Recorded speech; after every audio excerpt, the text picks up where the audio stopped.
Oi pessoal, tudo bem? Bom, tô de volta com mais um vídeo aqui, seja muito bem-vindo.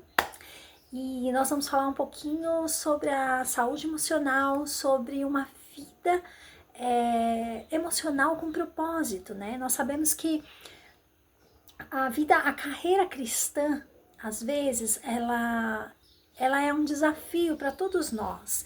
E quando se trata de nós termos algum tipo de problema, algum transtorno, que não seja ligado a um problema físico, né? Então, por exemplo, você tá lá com febre, você tá tossindo, com dor de garganta, você vai ao médico e resolve o problema.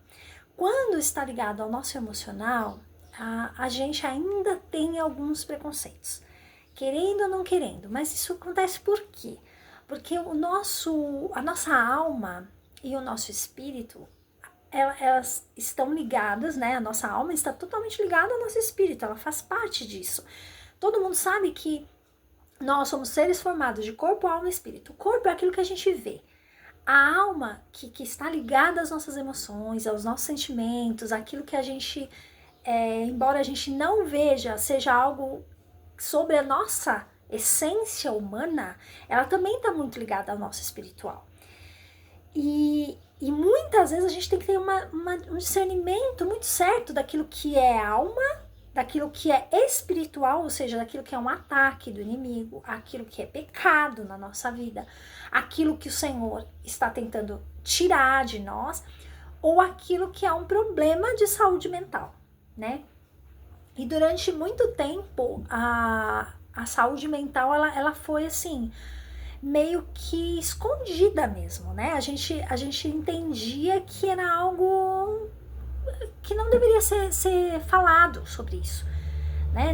Que nem como eu citei no último vídeo, gente, a minha rua, ela é bem movimentada, tá? Eu moro numa cidade bem pequenininha, mas aqui passa trator, caminhão, é assim, ela é bem movimentada. Eu tô pra dizer pra vocês que eu moro numa das ruas mais movimentadas de São João, embora seja uma cidade muito pequena, é muito movimentada. Então, de vez em quando vocês vão ouvir um barulho, mas eu não vou cortar o vídeo por isso não. Vamos continuar o nosso papo como se vocês estivessem aqui na minha casinha de madeira, bem aconchegante. Esse aqui é o meu cantinho, uma hora eu mostro pra vocês, esse é o meu cantinho da escrita, da leitura, é aqui que eu faço os meus vídeos, tá? Foi aqui que eu preparei pra fazer os meus vídeos. E só um parêntese aí, vamos voltar no assunto. E durante muito tempo eu me culpei, né? Eu questionei, Senhor, eu tô em pecado? Deixa eu só me ajeitar aqui na cadeira. Eu tô em pecado? Eu fiz alguma coisa pra, digamos assim, merecer essa situação? Essa situação que eu tô vivendo, esse gatilho que eu sinto, é por quê? Por negligência? Por preguiça? Porque muitas vezes o depressivo é visto como preguiçoso, né? É por preguiça mesmo? O que está acontecendo? E eu quero dizer para você que a depressão, a angústia que talvez você sinta, ela não está diretamente ligada a nenhum pecado, talvez esteja, mas aí o Senhor vai te revelar. Algumas coisas podem sim ser, na minha vida mesmo eu vi Deus me revelando coisas que eram pecado. Às vezes Deus quer te levar a um nível maior de relacionamento com Ele, seja um período de deserto que você precise buscá-lo, que também aconteceu comigo. Então eu costumo dizer assim que a Dani antes da depressão era uma Dani. A Dani depois da depressão era outra. Porque esse período que eu vivi de depressão me levou muito mais perto do Senhor. Foi um momento de muito mais dependência dele do que eu vivi nas outras fases da minha vida. Então a depressão ela foi muito grave, foi muito ruim, mas ao mesmo tempo muito boa, porque ela me levou mais perto do Senhor, ela me fez depender mais dele, ela me fez buscar muito mais do que em outras fases da minha vida. E ela pode estar sim relacionada a um pecado. Se for isso, sonda teu coração, porque o Senhor sempre vai nos revelar. Ah, mas e o pecado oculto? O pecado oculto ele pode estar oculto aos olhos dos outros, mas aos seus olhos, muitas vezes você pode até não enxergar por um determinado tempo, mas o Espírito Santo sempre nos traz com clareza aquilo que nós precisamos vencer, aquilo que nós estamos errando, aquilo que nós estamos pecando. E uma outra situação, não é porque você é cristão que você é imune, né? você não é imune às doenças, você não é imune aos ataques, mas você também não é imune à saúde mental. Ela é uma saúde que deve ser cuidada e tratada como qualquer saúde, qualquer área da saúde. Então, por exemplo, eu tenho que me alimentar bem para que eu tenha uma vida saudável. Eu tenho que fazer algum tipo de atividade física para que eu tenha uma vida saudável. Eu tenho que cuidar do meu corpo, eu tenho que tomar banho, né? Eu tenho que higienizar, eu tenho que cuidar dos meus dentes, eu tenho que cuidar dos meus cabelos, da minha pele. Tudo isso eu tenho que cuidar para que eu seja uma pessoa saudável. E por que não cuidar da mente? Quando se fala da mente, por ser algo, um campo muito complexo, a mente ela é complexa, o espírito é mais complexo e a alma é muito complexa. Por se tratar de um termo muito complexo, por se tratar de algo muito complexo, às vezes a gente não quer falar, às vezes a gente não quer se preocupar. Só que a nossa mente precisa tanto de cuidado quanto o nosso físico. E como cristão, o nosso papel ainda é mais, eu vou dizer assim, mais minucioso. A gente tem que discernir aquilo que vem do inimigo, que pode ser sim um ataque. Então, muitas vezes eu já fiquei angustiada e passei por situações difíceis de ficar mal por ataque mesmo do inimigo. Mas já passei por períodos que eu precisei tomar medicação. E já passei por períodos que eu precisava vigiar. Bom, isso aqui eu tenho que fazer, isso aqui. Então, por exemplo, hoje eu escolho aquilo que eu quero. Vou dar um exemplo bem simples. Hoje eu escolho aquilo que eu quero assistir na minha TV. Por quê? Dependendo do filme que eu assista, dependendo da cena que eu vejo, eu sou tão sensível que eu levo aquilo por dias na minha mente. Então, por exemplo, se eu vejo uma cena sei lá, assisto um filme onde tem crianças que estão sofrendo muito, pessoas que estão passando muita fome, violência extrema, esse tipo de coisa eu não posso ver. Porque eu tenho uma memória muito fotográfica, então eu olho aquela cena grava assim de uma forma que eu levo isso por dias na minha mente. Eu me lembro que eu assisti aquele filme, se eu não me engano, chama O Impossível, que é um filme de uma tsunami. Muita gente assistiu, achou o máximo aquele filme, porque o filme, vou dar um spoiler se você não assistiu, pula esse vídeo, tá? Não pula o vídeo inteiro não, pula só a parte que eu vou falar do filme. Só uns minutinhos aí, só aguenta um pouquinho.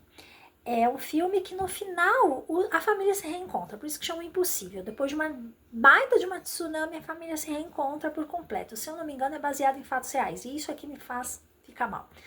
Porque eu parecia que eu estava no lugar, vivendo a situação da família. Eu já comecei a me colocar no lugar das famílias que foram devastadas pela tsunami, das pessoas que perderam pessoas, que amavam. Aí eu já começo a chorar, aí já começo a me deprimir. Então eu tenho que cuidar. Eu sou uma pessoa extremamente sensível, então eu tenho que cuidar com aquilo que eu vejo, com aquilo que eu ouço, com aquilo que eu converso. Então, por exemplo, o meu marido, ele é um homem que ele vê acidente, assim. Ele fica sabendo de um acidente que teve em uma cidade próxima, ele olha o acidente, ele olha se a pessoa saiu bem ou não, ele vê se foi grave ou não, e aí às vezes ele me mostra. Eu falo, não me mostra. Não me mostra que eu não quero ver. Mas não é porque eu não tenho empatia, ao contrário, é porque minha compaixão vai além. Eu sou capaz de passar dias e dias pensando, gente, já pulei o filme, pode voltar, tá? Ó, eu sou capaz de passar dias e dias preocupada com aquelas pessoas, sabendo o que será que aconteceu com a família, o que será que aconteceu. Por um lado, isso é bom, né? Porque eu acabo intercedendo, eu acabo tendo compaixão. Mas, por outro lado, me afeta. Me afeta, assim, em demasia. Então, por ser uma pessoa sensível, eu acabo tendo uma tendência maior a ficar deprimida. Então, dependendo da situação de um irmão que expõe lá na frente. Puxa, tem tal irmão passando por tal necessidade. Dependendo da necessidade do irmão, eu não vou nem conseguir ajudar e ainda vou ficar mal pelo irmão. Então, assim, eu preciso entender aquilo que eu posso assistir, aquilo que eu posso ver, aquilo que faz parte, que vai me deixar com uma boa saúde mental ou que vai me afetar demais. E se for me afetar demais, eu prefiro me poupar. Hoje eu tenho essa inteligência emocional, eu vou me poupar. Eu não vou ver, eu não vou assistir, eu não vou comentar, eu não vou conversar. Se a pessoa vier me trazer a situação, eu vou falar, querido, outra hora você me mostra, outra hora a gente conversa sobre isso, isso vai me fazer mal. Então, por que eu tô contando tudo isso? Porque muitas vezes a gente acha, né, que a gente é um super-herói porque a gente é cristão. A gente acha que porque nós temos o Senhor, a gente pode todas as coisas. E a gente realmente pode todas as coisas naquele que nos fortalece. Só que o que a gente pode é aquilo que a palavra diz que a gente pode. Ou seja, o nosso espiritual tá pronto. Então, por exemplo, o apóstolo Paulo, ele falou o quê? Que ele podia passar escassez e podia passar uma vida abundante. Ele podia todas as coisas naquele que fortalecia. E o que acontece? Então eu posso passar por privação, que o Senhor vai estar comigo. Eu posso passar por uma depressão, que o Senhor vai estar comigo. Então esse versículo muitas vezes ele é distorcido. Eu posso todas as coisas. Então eu posso não viver uma doença, eu posso não ficar viúvo, eu posso... Não, é justamente o contrário. Esse versículo ele diz que você pode todas as coisas naquele que te fortalece, porque você pode passar pela sombra da morte, pelo vale da sombra da morte, que o Senhor vai estar com você. Então você pode sim passar por uma depressão, mas você vai vencer. Justamente porque o Senhor vai passar contigo, a não ser que seja realmente uma situação de pecado. Aí você tem que se resolver, porque senão o Senhor vai cruzar os braços e vai falar, não, nessa situação de pecado, eu não estou com você. Você precisa se arrepender, você precisa mudar de atitude e voltar para mim. Então, assim, a gente tem que avaliar muito. Naquela época que eu vivi essa situação de angústia, de depressão e de tantos problemas que eu tive, eu me culpava. Eu achava que eu não deveria sentir aquilo, porque eu tinha o Senhor. Como que eu andava como derrotada se eu era uma mulher que temia o Senhor? Como que eu andava triste, angustiada se eu tinha o Senhor? Até que uma vez eu entendi que o segredo é, eu estou angustiada, mas eu não estou destruída. Não é o que diz lá em Coríntios? Não sei se é exatamente essa palavra, mas é mais ou menos isso. Eu posso até estar angustiada, mas destruída eu não estou, porque o Espírito Santo não me deixa ser destruída. Eu vou andar pelo vale da sombra da morte, mas eu vou vencer. E eu vou vencer da maneira que o Senhor quer que eu vença. Ou seja, não é obter a vitória através de, talvez, nunca mais tomar uma medicação. Não! Às vezes o Espírito vai te conduzir a um médico que vai te dar uma medicação. Você vai tomar aquela medicação por muito tempo, por pouco tempo, pelo tempo que for necessário tomar. E você não é mais pecadora que o teu irmão porque você toma uma medicação. Ah, eu preciso tomar uma medicação para eu dormir. Glória a Deus que levantou um médico, que levantou um farmacêutico, que foi lá, que produziu a medicação que você precisa para você poder dormir. Então, era sobre isso que eu queria falar. Não é porque você é cristão, não é porque você leva uma vida com Deus que você não pode ter um problema de saúde mental. A gente precisa mudar a nossa mentalidade.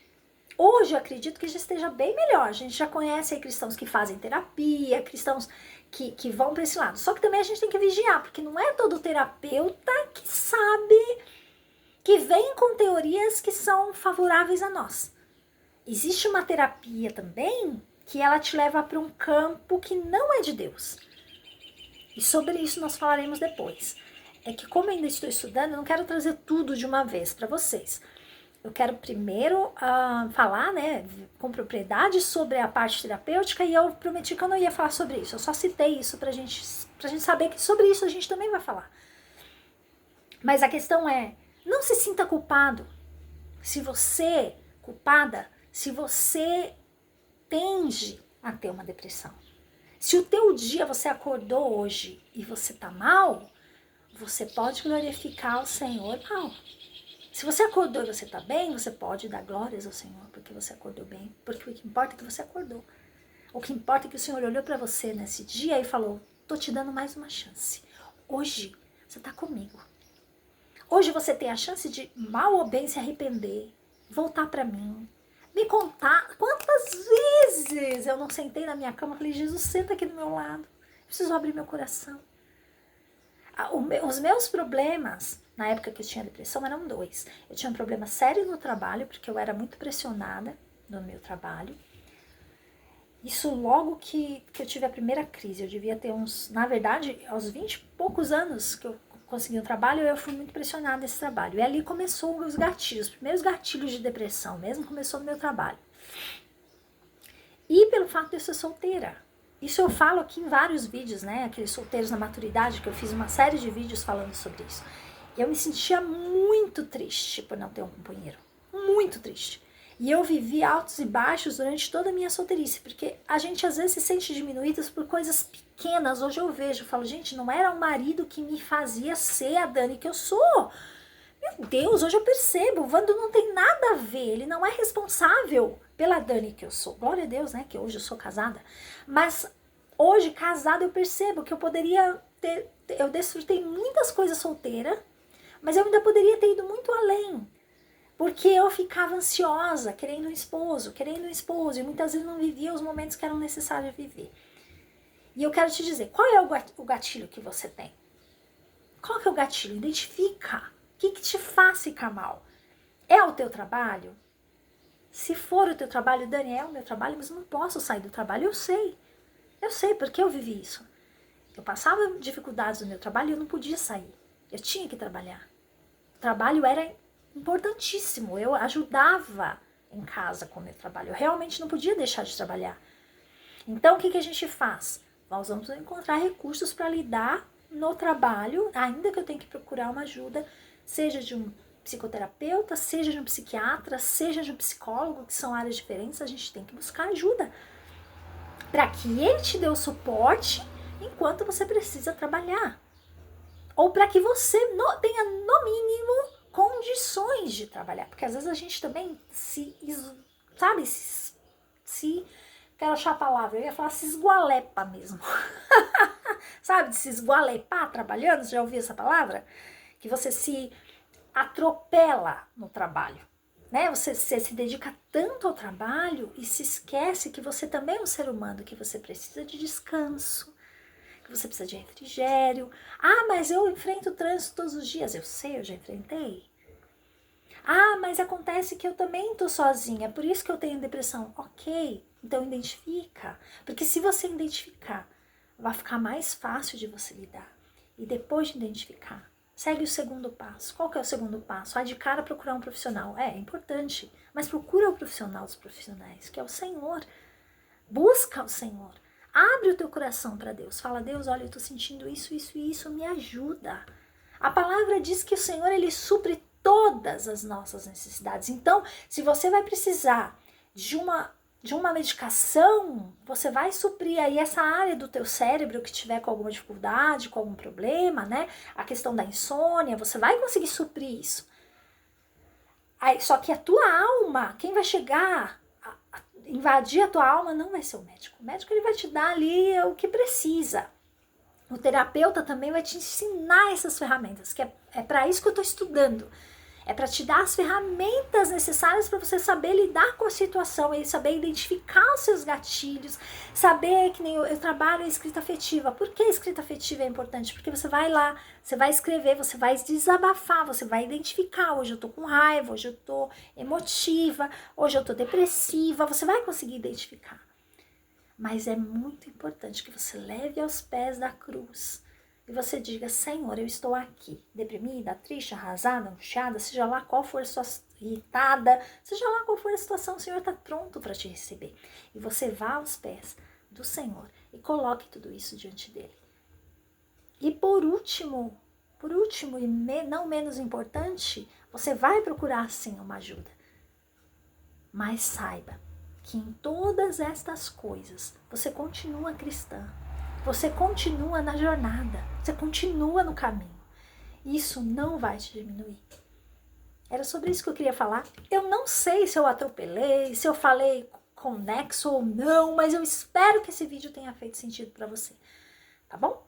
E os meus vídeos, eles são assim mesmo. Quem já me conhece sabe. E eu acredito que essa é uma marca desse canal. A gente não faz vídeo aqui todo técnico, não. A gente conversa. É como se vocês estivessem aqui, ó, na minha casa, tá bom?